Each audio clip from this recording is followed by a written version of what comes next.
These squares are an optical illusion. They each have 3 sides with different colors that mess with your brain, so it has to keep thinking and reevaluating which direction they're supposed to go. If you focus on the white top, you think that you are supposed to look at the squares from the top down, that they are cascading upwards.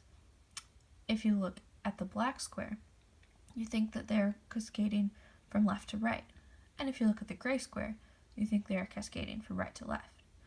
Your brain keeps switching and flipping them to figure out what direction they are going and how they are stacked. This is how a brain functions when it has dyslexia. A dyslexic person will look at the sentence and combine words, displace words, or insert words. In the first example, they might omit letters in between words, and instead of reading the cat, they will read that. They also might displace letters.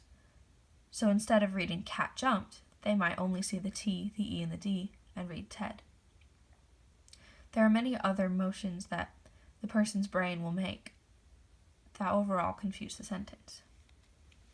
Dyslexia in general can be defined as a term for disorders that involve difficulty in learning to read or interpret words, letters, and other symbols, but that do not affect general intelligence. To explain shortly, a person with dyslexia sees letters and they might flip them up or down, left or right, or turn them around backwards. For example, they might see a V, but they might get confused if it's beside a W or a U or another letter with a similar shape. Or they might flip it and then get confused because it no longer looks like a V. They might see a J and get confused with an I or another letter that contains a dot. Open counters in letters such as a C can also get confusing because their brain struggles to recognize the curvature of the C itself and identify that it is indeed a C. The brain reads fonts differently.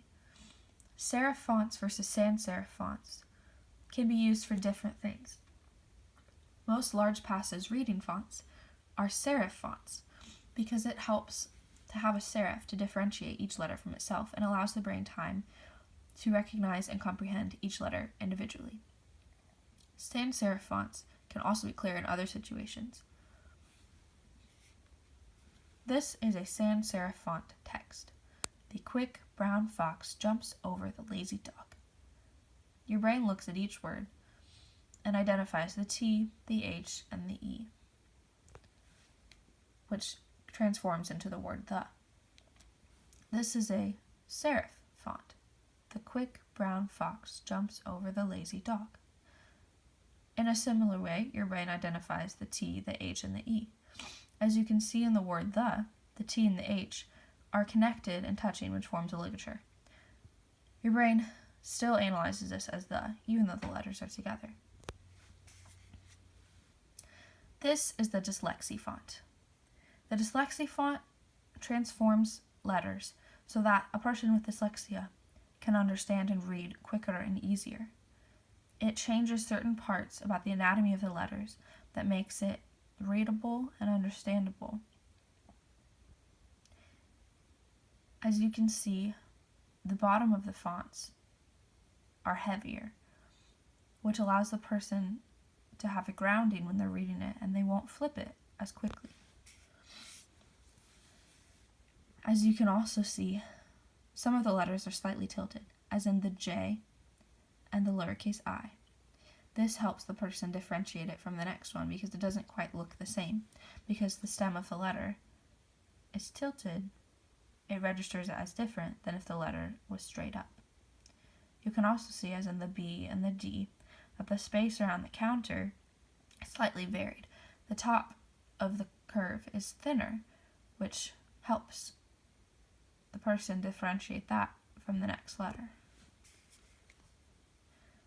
This is Christian Boer. He is 33 years old and he has dyslexia. He is a Dutch graphic designer who developed the dyslexia font. In a TED Talk, he describes it in depth and at length and explains that he was on a journey to discover a typeface that could help him read, and he couldn't find one. So he decided to create it himself, which produced the Dyslexie font. Dyslexie font is free for download at their website, and anyone can download it directly to their interface, and they can keep it, and they can use it, and it can help. There has been many avenues of research conducted about the Dyslexie font, which have proven its effectiveness. 72.2% of tested people are able to read faster with the Dyslexie font. 73.2% of the participants make fewer mistakes with the font, and about 84.3% of the dyslexics would recommend using the Dyslexie font to others. This is an example from Christian's TED Talk that displays the difference between a regular font and the Dyslexie font. You can see that the space of the open counter of the C is expanded so that it's able to be differentiated from the O beside it.